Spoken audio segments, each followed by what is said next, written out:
Welcome back, my beautiful friends. You're listening to A Moment of Zen right here on 710 WOR, the voice of New York. I am your host, Zen Sands. Now, coming up in our Crypto Frontier segment, brought to you by CCP Digital, we are joined by Chris Pulley, returning contributor and CEO of CCP Digital, and NFT industry pioneer Joel Comm, chatting about the bright future of NFTs. Now, as they get settled into the broadcast room, let's review some basics. Now, when normal life is disrupted and during times of crisis, innovation is often triggered. In 2008, big banks knowingly gambled with their clients' money in high-risk ventures, plunging the US into a financial crisis. It was in the aftermath of this disruption that blockchain was developed, becoming a massive enabler of change to a broken system. Blockchain is the engine in which all cryptocurrencies and NFTs are built on. 2 years ago, before the world was swept up in the pandemic, not a lot of people had heard about non-fungible tokens. Traded through blockchain technology, just like cryptocurrencies, these digital assets slowly saw an influx of interest and activity from gamers, influencers, and artists who learned to maximize the technology to their advantage. And with guaranteed ownership and authenticity, creators can now put out something they truly own and get recurring revenue every time they're sold, giving them more control over their digital assets. And to continue the conversation, I'm going to welcome Chris Pulley from CCP Digital and Bad Media Group. Now, CCP Digital is a veteran boutique digital media agency and analytics agency empowering innovators to excel. They truly create influence, they build brand equity, and they drive relationships through their very innovative strategies. I know firsthand. They also create educational content, kind of like this segment, serving as entry points to this emerging technology market. Now, Joel Comm is a technologist and futurist of sorts, a New York Times bestselling author, blockchain enthusiast, live video expert, and avid gamer. He is a sought-after public speaker co-hosting the Bad Crypto Podcast. The Bad Crypto Podcast is a top cryptocurrency show making the future of digital chat easy to understand. And today we are chatting the future of NFTs. Welcome to the show, superstars. Thanks for having us. All right. You're welcome. So, Chris, you always amaze me. Thanks for bringing on such an impressive guest. Tell me in this case how CCP Digital works with Joel and the Bad Crypto Podcast, just to set the stage.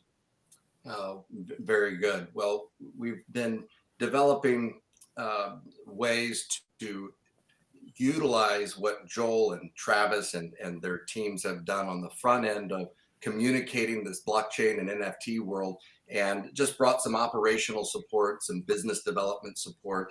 And I feel fortunate. I've been sitting behind the desk and supporting Joel and Travis and the team now for going on 5 years. And so drinking from that fire hose has been quite the education. And I find myself very thankful and appreciative. Awesome. Joel, congratulations on such an impressive resume and welcome to our show. Thank you. I hear you read it back. I'm like, did I do all that? I feel lucky just to get out of bed in the morning. So it's a good day. It's a great day. Now, let's talk decentralization and tie this all in together. So decentralization as a concept is very much in line with what NFTs are trying to do, which is to bring the possibility of owning art, which is a privilege that's been reserved for the wealthy for years, to the masses. Even the valuation of art, which has always been a task for a relatively small group of connoisseurs, has now become this democratic process. How do you feel that NFTs are going to revolutionize the art world? Well, it gives artists new voice, right? It eliminates the need for intermediaries, for having the galleries, right? For example, or VCs that are funding, the creation of this art. They can create whatever they are inspired to create right from their tablet or their computer. They can template and mint NFTs on so many different platforms now and bring it directly to those who would appreciate the art. And then not only does the consumer who purchases that piece own that piece of art, but the artist can tie all kinds of different experiences to that NFT. When we think about NFTs as a key that can unlock any number of experiences, digital, physical, in person, whatever we can imagine, the value for owning that piece of art can go far beyond just having that singular piece of art. And that's amazing because now the artist can create more art on top of what has already been consumed. Interesting, and when you go back to let's talk about the importance of NFTs in this particular case in the art world. We all know that it's very easy to fake certificates of authenticity or replicate art. So some paintings that are exact in size and composition sell for drastically different prices depending on if they have provenance, right? A tracked history, a certificate of authentication. For example, a Picasso painting that had its provenance and authentication sold for $2.2 million, whereas a different Picasso painting that is in the same size, composition, and close to the same sale date, but without provenance, sold for only, per se, $158,000. So NFTs, do provide this ironclad, indestructible proof of ownership. So I love it that it's really taking the industry by storm and people are responding well. Chris, let's go back to you on this. So you and Joel have a common friend, the infamous Travis Wright. Now, Travis Wright is a marketing and communications expert who was key in the evolution of CCP Digital. Now, the two of you met back in 2017, and you ideated the Bad Crypto podcast. And before long, Travis was your co-host. Now, how has your business relationship evolved since, and what projects are you currently involved with? I'm sorry, I thought that was for Chris. That one's for me. So we're eyeballs deep in so many projects right now. It started with Bad Crypto, and we've been at that now for 4.5 years. I can't believe we're in our 5th year. We've had millions, over 10 million downloads of the show, and we started tracking NFTs in December 2017. So we've been following this space. We launched another podcast in summer of 2020 called The Nifty Show, which is the first podcast that was specifically about NFTs and digital collectibles. And we've also created our own original NFTs, our own IP, Blockchain Heroes, the Nifty Box, Draco Dice. There's just a whole number of them. We've minted, I think we're approaching 2 million NFTs that have been purchased from our collections. And on top of that, we're advisors for a number of companies, many of which are leading in the blockchain gaming, the play to earn in the NFT space. So, our days are continually juggling how do we best serve our customers and then the clients that we're working with to help them serve their customers. I'm having more fun now than I've ever had before in my career, and I've been doing digital marketing for 26 years. I love it. And you're right. Yes, I had directed the question to Chris, but it was more appropriate for you. But I'll go back to Chris now because I'm trying to get him to give me some insight here. So Chris, we're still in the early days of NFTs. It's a tremendously complex piece of technology that the vast majority of people just have difficulty comprehending. But the user experience needs to be simple and seamless. And most people don't know how the algorithms in Google Maps work. They just follow the directions. Similarly, blockchain apps don't need to educate users about NFTs. They just need to make it easy to use them. Which apps do you recommend? Oh, yeah, it's probably a Joel question. Or that's back to Joel. Let's go to Joel. I actually want to speak back to Travis and I, and actually Adrian Goss founded CCP Digital a decade ago now, and it's been that road trip and following his marketing technology focus has kept us in the forefront.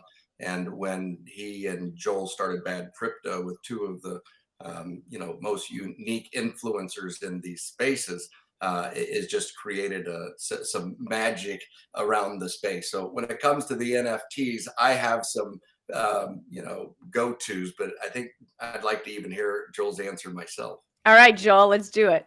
So please restate the question, because when you addressed Chris, my mind went, okay. We were talking about how the most people don't know how the algorithms, even in Google Maps, work. They just really want to follow directions. So my question was, similarly, the blockchain apps, they don't have to educate users about NFTs. They just need to make it easy for them to use. Which apps do you recommend? So most of the apps are web or desktop based as far as minting NFTs. And so we're big fans of the Wax blockchain because unlike Ethereum, which seems to get all of the media attention, you don't have any gas fees for your transactions. So where minting an NFT on Ethereum might cost whatever the Ethereum fee is, plus gas that could be anywhere from $40 to $500, I can mint an NFT on Wax for virtually nothing, which is how we've been able to mint close to 2 million NFTs. And the marketplace and the site we use for that is called Atomic Hub .io. It's the biggest marketplace on Wax. They do millions of dollars, regularly each month, and it's been increasing steadily here as Wax continues to get attention. If you're going to mint on Ethereum, the largest platform right now is OpenSea.io. However, there's a lot of competition out there. Rarible, Mintable, Foundation, and most recently Niftify.io are all on the radar. And of course, wherever there's money and there's opportunity, there are tons of new solutions that are rising up to compete with them. Yes, without a doubt, and that brings me to the security behind NFTs, these smart contracts. I mean, these smart contracts are packets of code that are connected to a digital asset that confirms the asset is individually unique, traceable, and verifiable. And these contracts can be applied to anything digital and are basically unhackable and uncopyable, right? All NFTs, non-fungible tokens, have smart contracts attached to them. And as NFTs are simply, the wave of the future here, we typically like to think of these NFTs simply goods that you can obtain in exchange for crypto, like typically Ethereum. But in other words, the new money is crypto, and NFTs are the digital goods you buy with your crypto money. Do you see any drawbacks, and is this foolproof? First of all, the blockchain has not been hacked. So I'm going to answer that second question first, because we hear stories about people losing money, but that's not the blockchain being hacked. That's insecure exchanges or people being phished for their private seeds with their MetaMask.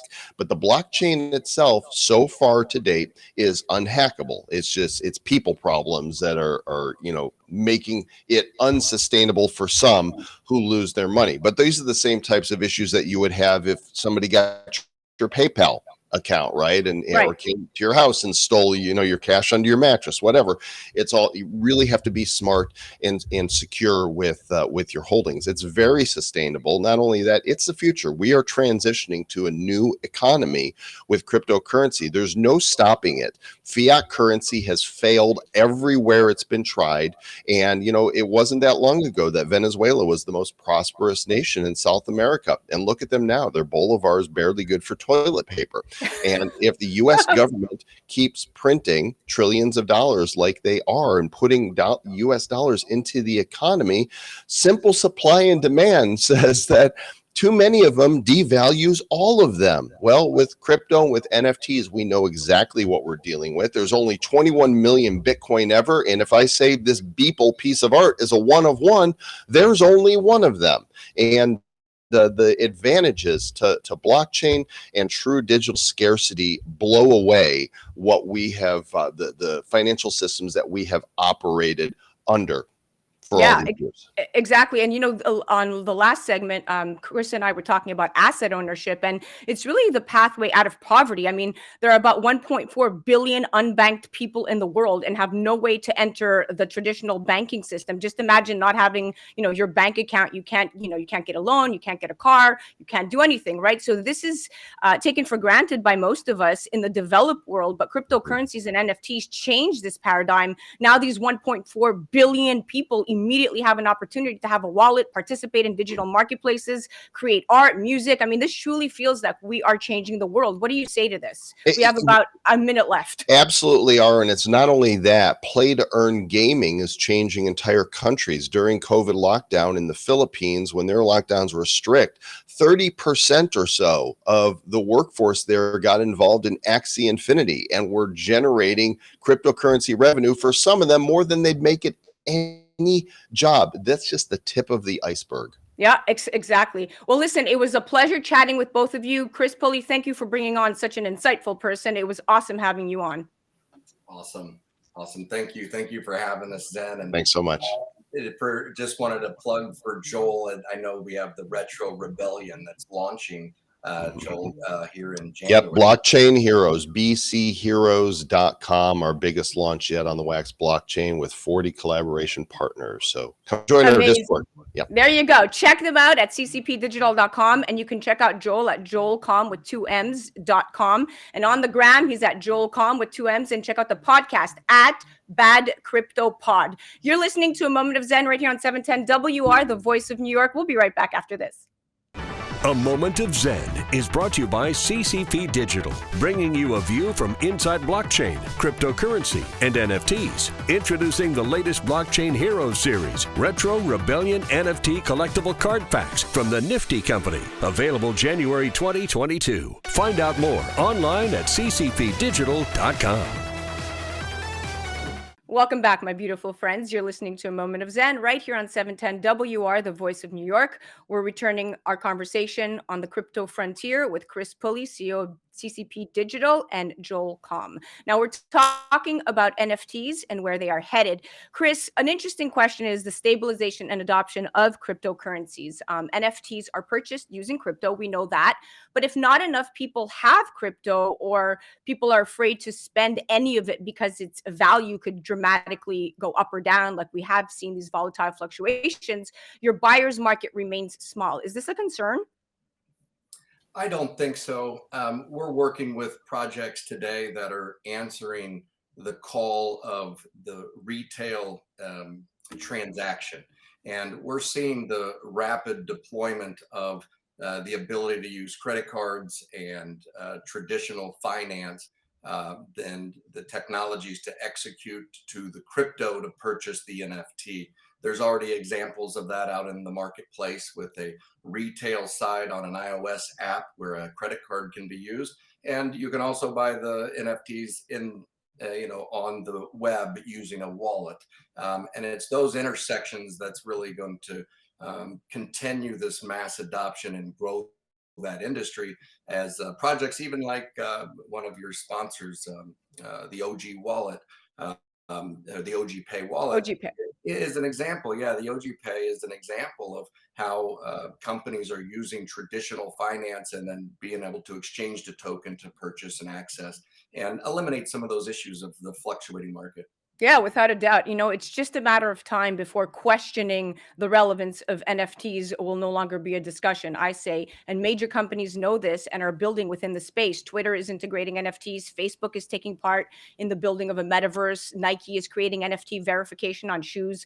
Coinbase is building an NFT marketplace. Warner Brothers already released Space Jam NFTs and is wanting to release music NFTs. So we do see where this is heading, bringing me to Joel. Joel, this, you said, quote unquote, 2021 was the year of the NFT. Talk to me more about the dilutions of all of this, metaverse, NFTs, cryptocurrencies that took place in 2021, because people were definitely looking for ulterior methods of really investment, essentially. Yeah, so it was actually in 2020 when we minted our first set of digital collectibles, Blockchain Heroes, and helped to pioneer a lot of what is happening now in the digital collectible space. And at the end of 2020, very clearly predicted with Travis that 2021 would be the year of the NFT. And then we watched it unfold right before us. And when something is the year of, that means that you have passed from the pioneer phase of the technology adoption curve into the beginning of early adoption. And you've passed that because that's when the media, the mainstream media, looks for the sensational stories. And so they would cover Beeple's $69 million sale and CryptoPunks selling for $1 million and the Bored Apes. And pretty soon you've got, musicians and actors that are coming out with them. And this is also when the naysayers come out in full force. And this is why many in the public believe that NFTs are bad, because they heard somewhere on the news that they kill the environment. So this is always an early adoption in the technology adoption cycle that this happens. And what happens next? Well, eventually we see the proliferation and adoption take place, and all of those people that said, oh, these are bad, end up consuming when mass adoption comes. So now we're watching still for the next year or so more early adoption. It takes times for these, for these things to get into the masses. But now what we're going to see in 2022, the big story, I believe, is going to be play to earn gaming. We referenced Axie Infinity before. There's many other play to earn games where people play and they earn cryptocurrency for playing games. Right now, if you purchase a skin in Fortnite, you could play with it, but you can't sell it to somebody else for cryptocurrency. You can't easily trade it to somebody else. You own it to use it. It's pretty much a license. But play to earn gaming is going to incorporate NFTs. So that sword that you own, that you use, it's yours. And in the future, we're going to have cross gaming, where that sword that I use in one game, I can sell to somebody to use in another. 2022 is going to create more under 20-year-old millionaires with play to earn gaming and NFTs than ever before in history. That's going to be the big story. And that's how you're going to know we're at the beginning of early adoption for play to earn gaming. And then you can watch for 2023 and 2024 to be the years that the mainstream latches onto the concept of the metaverse in a mass scale, because it will be the next phase. There you go. Preach. You said it. Prophecy right there. And you're right. Look, the world of gaming will most likely be one of the next areas of application where we see a massive fundamental shift from NFTs. I mean, to your point, gamers find deep intrinsic value in their digital identities. Now, like you're saying, this play to earn model has arrived where players participate in a game, contribute value to the ecosystem through their gameplay, and earn NFT digital assets. I mean, it's brilliant. By owning these assets, gamers can sell their NFTs and are actually earning money in conjunction with the game developer. It's truly revolutionizing things. But let's move on to the metaverse, right? So the metaverse, we have companies that are actively working on creating virtual reality metaverses. And metaverses are essentially virtual worlds where essentially the internet is brought to life. Now, NFTs will be an essential part of metaverses and will serve as the building blocks for assets that can be utilized across all these worlds. So as you build your virtual home, your walls will have original NFT art and prints, et cetera, et cetera. But there is definitely a user block there because people are not understanding the integration of this. How do you feel? We do have first movers into the market, right? We have Decentraland, we have Sandbox, on Cyber, VCCESS, right? But my question is, with so much prematurity, with people just diving in, with so much information out there, how do you know where to go and trust to build out your metaverse? Who do you pick up the phone and call somebody? How is this going to play out for the average user who's not connected the way you are, or Chris are, or I am? Well, I mean, the average user is not going to be involved in the metaverse yet, right? Because it's the pioneers and the first early adopters. And so the average user is your mass adopters always. And they're not going to come until onboarding is simple and straightforward. But they're the ones that are going to miss out on the land. You know, I'm purchasing and have purchased for 2 years land into Decentraland and Sandbox. Those are NFTs. So the very land that I own is an NFT. Then the buildings we're going to put on it and the things that we put in are all going to be NFTs. And just like Chris was saying, that there are now some mobile wallets that allow for fiat currency to buy Bitcoin and other cryptos and some NFTs. In the not too distant future, it's going to be the same for metaverses. We're going to see easier onboarding. But right now, it takes an effort. You have to do your own research. You have to plug into communities on Discord and Telegram. You have to ask questions and you have to be wise, because it's easy to buy into the hype that somebody's posted on Twitter. It's out there all the time. This is the next big thing. Go buy this. It's no different than any other hype. And so you need to not buy the hype. You need to use your common sense and your smarts and always do your own research, which is why we never give financial advice on any of our shows. We tell people what we're into, but we say, you got to go do your own research on this. And if something we're into ends up being good for you as well, then let us know. We're always happy to know we help lead the way. Yeah, no, I totally agree. I echo everything you're saying. I mean, it's hopeful to know that the pioneers of blockchain developed this technology with the intention to democratize and uplift global citizens. And that's really key. And it's going to be critical that the originators stay true to their beliefs, especially when money and power and acquisition offers from these big companies start coming their way. But I do believe that as we enter into this new era of futuristic technological advances, each one of us has the power to shape this new world and our society by the choices we make. And we are at the very beginning of this evolution. It's just a matter of doing your research, being aware. And I think the future is ours. Right on. I agree. And blockchain companies do not sell to Meta, no matter how much Mark Zuckerberg offers you. Don't do it. No, Don't don't do dance it. with the devil. Don't dance with the devil. Yeah, we're at the beginning of this evolution. Let's enter into it with awareness of the world we want to participate in, who we give power to, and how we shape the future of civilization. And that's what it comes down to. Well, thank you for another enlightening, very enlightening segment. You guys are awesome, and I love chatting with you. Very good. Thanks, Zen. You're listening to A Moment of Zen right here on 710 WR, the voice of New York. That was Chris Pulley, CEO of CCP Digital, and Joel Comm. We'll be right back after this.